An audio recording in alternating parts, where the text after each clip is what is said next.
Esto es de Associated Press de ayer. Trump le dijo a Ucrania que no tenía cartas y después Kiev llevó la guerra a Rusia. Sobre los detalles, dice que Kiev ha intensificado una campaña de ataques de mayor alcance dentro de Rusia, en zonas que Moscú ha ocupado. Ha aumentado la producción de armas destinadas a atacar las defensas aéreas rusas, así como infraestructuras petroleras y almacenes de grandes cadenas minoristas, con el objetivo de que los rusos de a pie sientan el impacto del conflicto. Gran parte de eso es en sí mismo cierto, porque sin duda han hecho esas cosas, han atacado esos objetivos. Pero la verdadera pregunta es, ¿eso conduce al fin de la guerra o a un cambio en su dirección, alejándola de Moscú y acercándola a Kiev? De modo que, en algún momento, Moscú diga, ¿sabéis qué? Ya hemos sufrido bastante. Supongo que tendremos que llegar a un acuerdo en vuestros términos. History.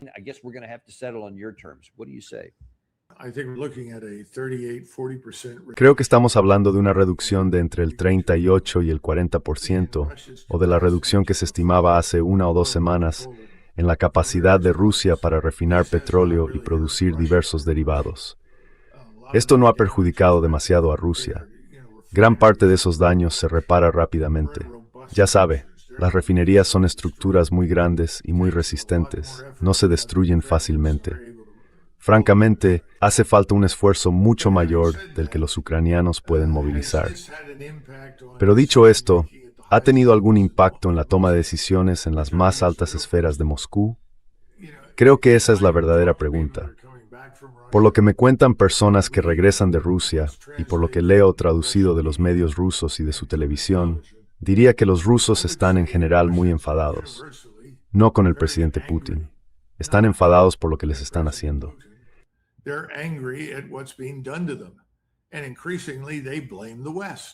Y cada vez más culpan a Occidente porque saben que los ucranianos no pueden fabricar estas armas y no las fabrican. Toman componentes que llegan de Occidente, los ensamblan, a veces los modifican, a veces no. Y después los lanzan, sistemas no tripulados similares a los que produjeron los iraníes. También están lanzando misiles tácticos, bueno, no exactamente tácticos, sino de alcance medio. Y hay quienes dicen que van a conseguir misiles de largo alcance. Si los consiguen, una vez más tendrán que venir de Gran Bretaña, Francia, Alemania y posiblemente de otros países. Eso es muy peligroso. Por suerte para nosotros no tenemos a un mal hombre en el Kremlin. Es mucho más equilibrado y racional de lo que le reconocemos. No le interesa una guerra con Occidente. Quiere hacer negocios con Occidente.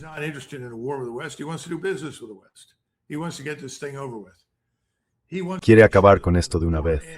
Quiere asegurarse de que cuando termine la guerra, él y los europeos puedan seguir haciendo negocios entre sí.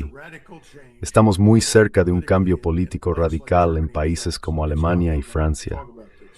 Déjeme detenerme un momento y hablar de esto. Ha habido reuniones fuera de Alemania, en terceros países, entre rusos y socialdemócratas. Hay que entender que el Partido Socialdemócrata es uno de los más antiguos de Alemania. Se remonta a las décadas de 1860 y 1870, y ahora están contemplando discretamente una posible alianza con Alternativa para Alemania. Algo que todo el mundo dice que es imposible y que nunca podría ocurrir. Bueno, se lo están replanteando porque han llegado a un punto en el que, en el contexto de la política futura, son casi irrelevantes.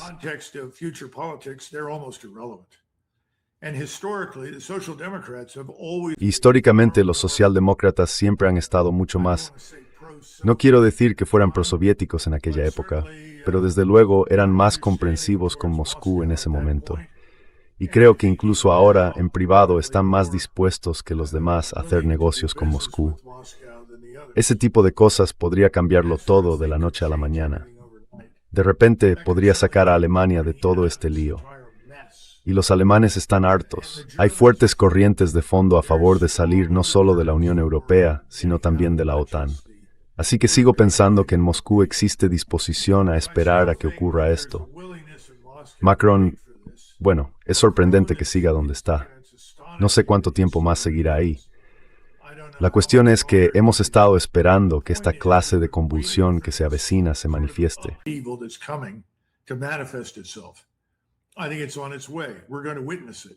Creo que está en camino. Vamos a presenciarlo. Eso va a cambiar las cosas. Y la cuestión es Moscú ejercer la contención y la paciencia que necesita para llegar hasta ahí. Ese es el primer punto. Segundo, ya cuentan con concentraciones de fuerzas que pueden desplazar muy rápidamente para tomar Odessa y también Kharkov. Y creo que querrían hacerlo antes de ir a por Kiev. Y entrar en Kiev no es algo que necesariamente quieran hacer. Es algo que se verían obligados a hacer, porque no hay garantía de que cualquier acuerdo que alcancen ahora con cualquier gobierno en Kiev vaya a producir algo en lo que puedan confiar de cara al futuro. Y sencillamente no quieren volver a la guerra dentro de 5, 10 o 15 años.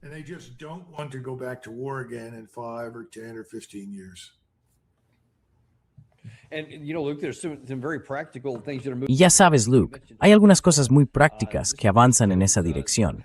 Has mencionado Odessa. Esto demuestra cómo la guerra aérea sigue desarrollándose. Esto fue anteayer, cuando hubo un ataque masivo contra Odessa, y prácticamente ya ha dejado de funcionar como puerto de aguas profundas efectivo en el Mar Negro. Así que eso continúa. Y luego está lo que está pasando en la capital, donde ya ni siquiera fingen tener defensa aérea. Hablaba con alguien que conozco y que tiene acceso directo incluso a niveles del gobierno ucraniano. Y me dijo, escucha, si estás viendo eso en Kiev, puedes imaginarte cómo será en todas partes, especialmente en la línea del frente. No tienen defensas para nada.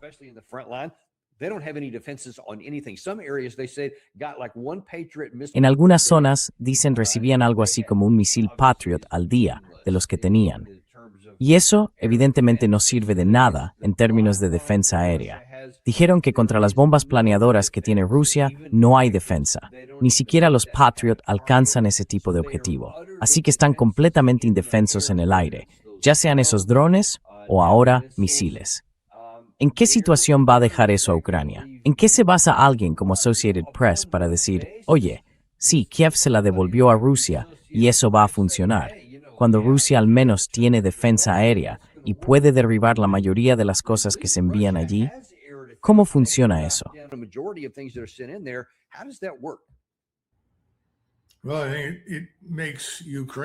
Bueno, hace que Ucrania sea ingobernable.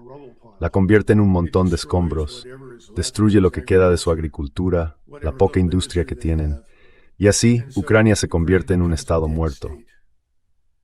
Creo que ya es un país zombie, tiene una fachada de gobierno, está sumida en una corrupción mayor de la que siquiera podemos empezar a imaginar. Creo que los europeos, especialmente quienes viven en la frontera, los polacos, lo saben. Por eso la actitud en Polonia ha cambiado tan radicalmente. Por eso el gobierno polaco dice ahora que no habrá más ayuda, ni en forma de asesoramiento o apoyo polaco, ni de asistencia militar. Creo que los húngaros lo entienden, y los eslovacos también. Son los países que limitan con Rusia.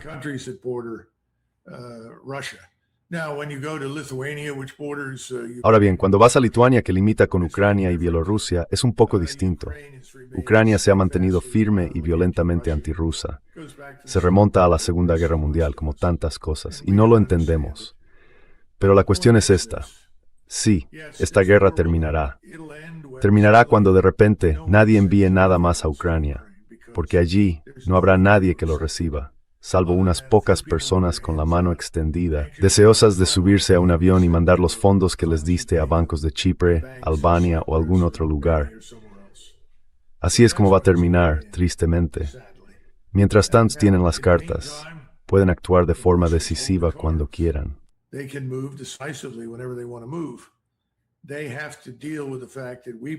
Tienen que lidiar con el hecho de que proporcionamos a los ucranianos el mismo tipo de inteligencia y vigilancia desde el aire. No exactamente la misma, pero sí sustancial. Eso les permite lanzar de vez en cuando armas de precisión contra los rusos y causar algunos daños. ¿Lo suficiente para ganar la guerra? No, pero sí lo suficiente como para hacer algo más que una molestia en ocasiones. Ahora mismo, sin embargo, parece que los rusos tienen defensas bastante buenas a lo largo de todo el frente y como consecuencia están avanzando. El problema para los rusos, como usted señala, está detrás del frente. Es la propia Rusia. Es un frente de 1,100 millas que se intenta defender y ellos tienen mucha más defensa aérea y antimisiles que nosotros. Pero aún así es muy difícil hacerlo. Y por eso muchas de estas cosas logran pasar.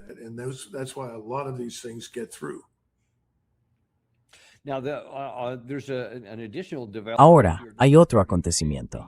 Según la prensa ucraniana, el Kyiv Post, no solo Ucrania ya no tiene misiles defensivos para derribar misiles balísticos e hipersónicos procedentes de Rusia, sino que al mismo tiempo, Rusia aparentemente está aumentando su capacidad ofensiva. Así que Rusia pronto podría lanzar 200 misiles balísticos en un solo ataque, en vez de los aproximadamente 70 que ha lanzado últimamente, porque su capacidad está creciendo. Sari Skyler. Kasi farbruther kurs that is toward. Tisimasur diswo granu the braslos tanyu. Look like in Ukraine over the rest of this year. The Russians could actually concentrate. En realidad, los rusos podrían concentrar más potencia de fuego que esa. La razón por la que no lo han hecho es que mantienen mucho en reserva, porque en Rusia, incluso en Moscú, sigue existiendo la creencia de que quizá los europeos podrían intentar intervenir en Ucrania occidental. Podríamos ver fuerzas de la OTAN procedentes de los estados bálticos, o de Polonia, Eslovaquia, o más probablemente Rumanía, entrando en Ucrania occidental. Por eso mantienen muchas tropas en reserva. Ya sabe, han aumentado de forma drástica el tamaño de sus fuerzas. Superan el 1.000.000 de efectivos, tienen el equipamiento y como consecuencia de un reciente llamamiento a filas, mucha gente está entrenándose ahora mismo. Pueden concentrar más fuerzas, pero siguen manteniendo esto en reserva. Y de nuevo, todo esto se remonta a Donald Trump.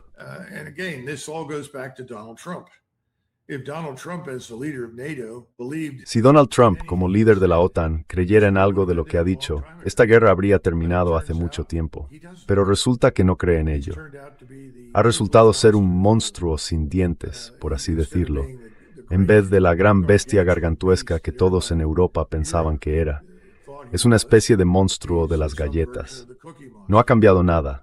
En realidad, no manda, porque las mismas personas que estaban con Biden y que estaban antes de Biden, de hecho, con Obama, no tantas, pero casi, y remontándonos a la administración Bush, el mismo tipo de gente ha llegado a lo más alto y ahora controla las cosas. Y quieren que continúe la guerra con Rusia. Y quieren que continúe la guerra contra Irán y contra cualquier otro en Oriente Medio que se oponga a la expansión israelí. Así que esa es la tragedia. So that's the tragedy.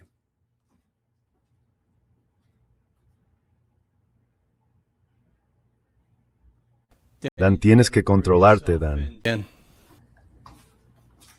Me había quedado sin conexión. Perdón por eso. No me di cuenta de que estaba desconectado. Quiero dedicar los últimos minutos que nos quedan a algo que en cierto modo es de política interna. Sé que es algo a lo que prestas mucha atención, y es la formación de nuestras Fuerzas Armadas. Hay un artículo en The American Conservative de Kelly Vlahos, amiga común nuestra. Van lo bastante lejos las reformas de Hegseth en las universidades militares.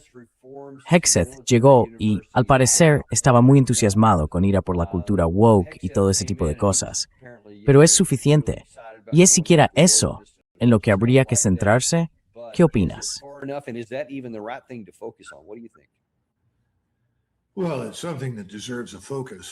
Bueno, es algo que merece atención, pero tiene que haber un marco estratégico más amplio, y ahora mismo no existe. Es un tanto interesante. Me pareció estupendo que usara la expresión universidades militares, porque yo y muchos de mis colegas que conocemos la Academia Militar de Estados Unidos en West Point, hace tiempo que hemos dejado de llamarla Academia Militar. No lo es. Es una universidad donde chicos y chicas llevan uniforme y van juntos a clase. Eso es prácticamente todo. La misión original de la Academia Militar era proporcionar oficiales al ejército regular. La nueva declaración de misión habla de formar líderes para Estados Unidos y de todo ese tipo de tonterías. Creo que todas las academias militares se han convertido en esta clase de universidades.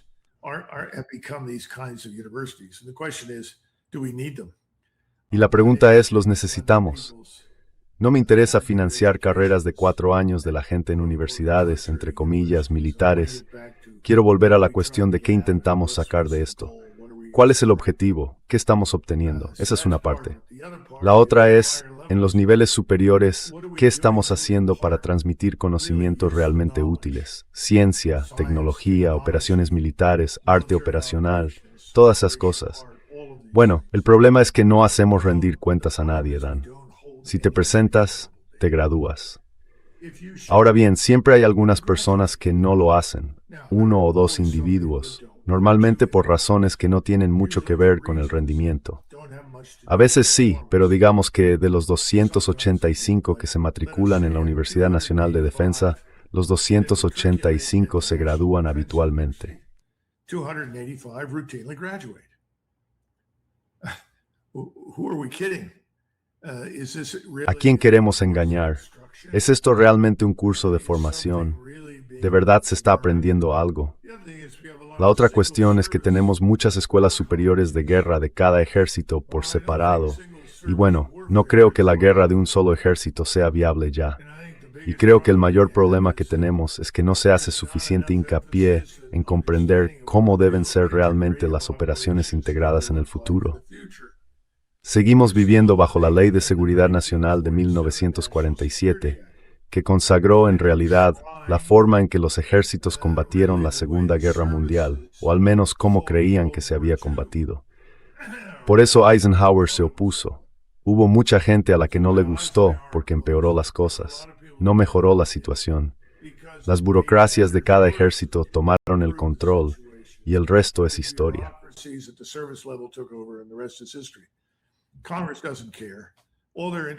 Al Congreso no le importa. Lo único que le interesa es, ¿a dónde va el dinero y saco yo algún beneficio? ¿Lo sacan mis electores? ¿Mis donantes? Les importa un bledo. Escuché a un senador arremeter duramente contra Pete Hegseth. Puedes decir lo que quieras de Pete Hegseth. Cualquiera que sea secretario de Defensa va a estar bajo fuego de vez en cuando. Obviamente ha dicho algunas cosas que probablemente son desafortunadas, pero no es responsable de todo lo que estamos viendo ahora mismo. No entró en esa institución y alguien se le acercó para entregarle, «Señor, aquí tiene su manual. Tiene que revisar los niveles de preparación de las Fuerzas Armadas en todos los cuerpos».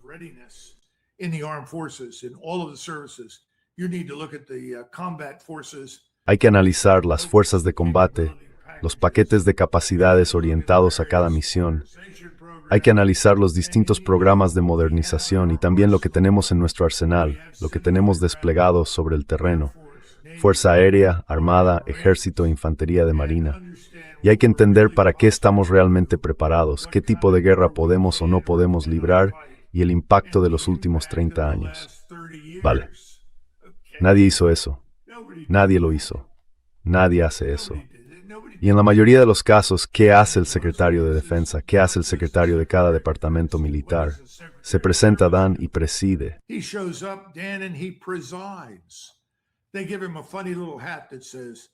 Le dan un gorrito gracioso que pone SecNav y le ponen estrellitas, o un gorrito gracioso que pone jefe y SecDef o cualquier otra mierda. Así que no le han pedido a nadie que examine nada. Lo único que les piden es un presupuesto con dinero. Y entonces él aparece y dice, bueno, ya saben, las guerras cuestan mucho dinero. Bueno, es culpa suya porque perdió la guerra. De acuerdo. Bueno, él ha tenido un papel en ello. Nadie va a negar eso. Pero ¿a quién pretende engañar, senador? ¿Qué ha hecho usted? ¿Ha liderado últimamente alguna ofensiva contra guerras ilegales? ¿Ha planteado alguna cuestión constitucional? Muy buena observación. ¿Qué sabe usted de las Fuerzas Armadas? ¿Qué sabe de quién las manda? ¿De cómo se llega ahí? No sabe nada. No sabe nada de estas supuestas universidades y de lo inútiles que son. ¿A quién demonios queremos engañar? Esto no es profesional. Puedo llevarle a algunos sitios sorprendentes. Podría llevarle a Polonia y enseñarle una verdadera academia de Estado Mayor. Y podría enseñarle a verdaderos alumnos de Estado Mayor. Entonces entendería que probablemente el 10% de los alumnos va a suspender. No aprobarán el curso ni se convertirán en oficiales de Estado Mayor. Volverán al servicio sin que ello les perjudique. Usted no es oficial de Estado Mayor. Es un muy buen oficial de línea y sigue teniendo opciones de ascender en el futuro, pero no es oficial de Estado Mayor. You're not a general staff officer. You don't get that designation No obtienes esa designación. Así que después de 2 años lo sentimos. Hasta luego, adiós y buena suerte. No tenemos un sistema así. Y la razón por la que no lo tenemos es que la gente que está dentro no lo quiere. Cuando me senté junto a gente en el Staff College de Leavenworth y eran buenas personas, diría que al menos la mitad del grupo con el que estaba no tenía nada que hacer allí. Estas personas tenían dificultades para redactar una orden de operaciones. ¿Pero esto qué es? Es una locura. Y decían, bueno, tú sabes todo sobre estas cosas, tienes que venir a ayudarnos. Y los responsables de los grupos de Estado Mayor decían, tienes que entrar ahí y ayudar. ¿Qué es esto? Unas olimpiadas especiales en el ejército. Esto es indignante.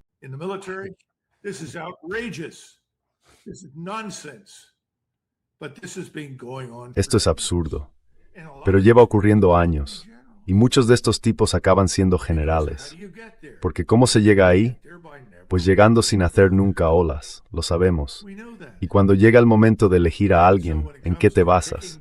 Eliges a gente no por lo que haya hecho de especialmente impresionante o destacado. La eliges por lo que no ha hecho. ¿No habéis oído nunca esa expresión? Yo sé que la he oído en muchos cuerpos. Bueno, ha mandado con éxito en todos los niveles. Y en un momento dado todos nos sentamos ahí y nos echamos a reír, Dan. ¿A quién demonios estamos engañando? Es una broma. Todo esto hay que abordarlo. Esta administración no puede hacerlo.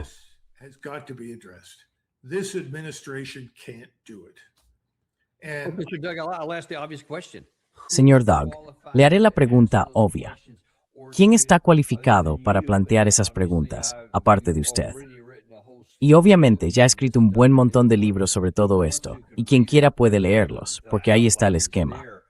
Pero quiero decir, si no le eligen a usted, mejor dicho, ¿hay alguien que tenga la capacidad o los conocimientos siquiera para abordar estas cuestiones?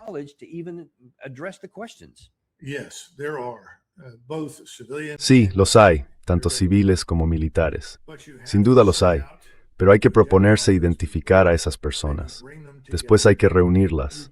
Hay que protegerlas de todos los ataques que les llegarán desde fuera. Hay que aislarlas y darles tiempo y apoyo para elaborar las alternativas. Es decir, para encontrar las soluciones adecuadas y establecer, en última instancia, una nueva estructura y un nuevo sistema. Eso es lo que hicieron los británicos entre 1905 y aproximadamente 1912, bajo un nuevo secretario de guerra, después de la Guerra de los Bóeres. Porque aunque ganaron aquella guerra, tuvieron que desplegar 250,000 soldados británicos para enfrentarse y combatir en cualquier momento dado a no más de unos 35,000 bóeres. Y lo hicieron mal. De acuerdo.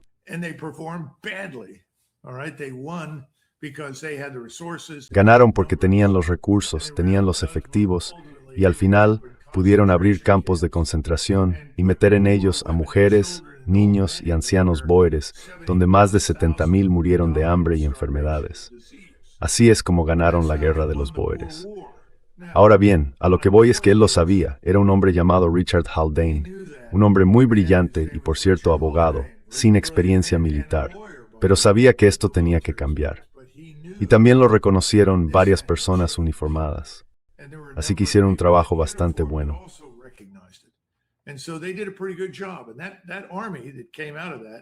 Y aquel ejército que surgió de eso acabó combatiendo muy bien en 1914. El problema era que era un ejército diseñado para todo menos para una guerra en el continente europeo contra los alemanes. Así que murieron todos, pero lucharon bien. Y después lo sustituyeron, ya sabe, millones de soldados ciudadanos que hicieron lo mejor que pudieron. Pero acabaron como nuestros soldados ciudadanos durante la Guerra Mundial, durante la Primera Guerra Mundial, pero más importante aún, durante la Guerra Civil. Así que ya sabe, le preguntaron a Grant, y después de esto me callo, un periodista le preguntó qué unidad era de la que se sentía más orgulloso de haber servido con ella en su carrera. Esto fue mucho después de que se retirara.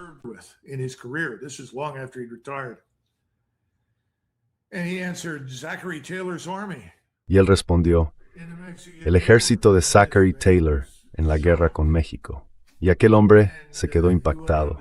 Luego pasó a hablar del hecho de que, el ejército de Zachary Taylor era una fuerza profesional, La mayoría de los soldados que teníamos eran profesionales. Se nos reforzó, pero el núcleo del ejército era una fuerza profesional, y eran brillantes. Podíamos superar a los mexicanos, podíamos maniobrar mejor que ellos, aunque siempre nos superaban en número, 3 o 4-1. Y entonces dijo, bueno, hay que entenderlo. ¿Y qué pasa con la guerra civil? Dijo, hay que entender que aquellos eran soldados ciudadanos, eran hombres valientes, valerosos y buenos, pero no es lo mismo que una fuerza profesional. But it's not the same as a professional force. And what happened during the Civil War? How many ¿Y qué ocurrió durante la guerra civil? ¿Cuántos hombres perdimos en ataques frontales durante el último año y pico de la guerra para ponerle fin? Y la gente solía llamar a Grant el carnicero. Y por supuesto, él sabía, ¿qué más podemos hacer? Solo tengo un número limitado de profesionales formados. Solo puedo hacer hasta cierto punto. Ahora bien, mi argumento es que no queremos eso para el futuro, pero tenemos que pensar muy cuidadosamente cómo debería ser ese futuro. Y creo que lo que ha sugerido el secretario Hanks no tiene nada de malo. El problema es cómo llevarlo a cabo. Y recuerden, ninguna de estas instituciones, ni las personas que las dirigen, puede reformarse a sí misma.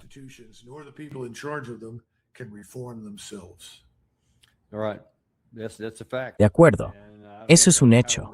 Y no sé cómo vamos a conseguir que llegue alguien cualificado. Me alegra saber que hay más gente, pero vamos a tener que hacer algo para empezar a darles más visibilidad. Y eso requiere que alguien arriba esté dispuesto a hacerlo. Y hasta ahora no tenemos a nadie así. Así que tendremos que esperar que aparezca alguien, no solo el que está arriba. Por desgracia, hay que lograr que el Congreso se sume. Y son personas que no tienen ningún interés ni comprensión. Eso son malas noticias, pero hay que conseguir que se sumen, porque si no lo apoyan, pueden sabotearlo. No lo harán. Y la única otra alternativa es que nos aplasten en alguna guerra futura contra algún competidor de capacidad similar. Y esa es la única forma de que eso quede al descubierto, al menos históricamente. Es lo único que se me ocurre, y me gustaría evitarlo. Pero al menos tenemos ahí el plan y el enfoque que nos has señalado, y te lo agradecemos muchísimo. Muchas gracias, Doug. De acuerdo, gracias, Dan. Y os lo agradecemos. Y también recordaros, Warrior Diplomacy, donde podéis encontrar mucho más del coronel Doug. También ha publicado varios libros, no sé si están en la web, pero podéis ir a Amazon para ver algunos de esos libros a los que me he referido. Pero eso es lo que podéis ver habitualmente, Warrior Diplomacy, de Douglas MacGregor. Muchas gracias, amigos. Y dentro de aproximadamente una hora estaremos con Marjorie Taylor Greene. Va a ser realmente interesante. Es la primera vez que la tenemos en el programa. Y después, Rich Bodies, el encuestador que suele estar en la Casa Blanca y que de verdad sabe lo que dicen los números. Y si queréis saber cuál es la realidad sobre el terreno, conectad hoy a las 3 de la tarde para ver a Rich Bodies. Os vemos entonces en Daniel Davis Deep Dive. En realidad, no tenemos patrocinadores, y hay una razón para ello. No queremos tener que machacaros con un montón de anuncios. Dadle al botón de me gusta y, por supuesto, compartid este modding a quien queráis. And of course, share this with somebody you love.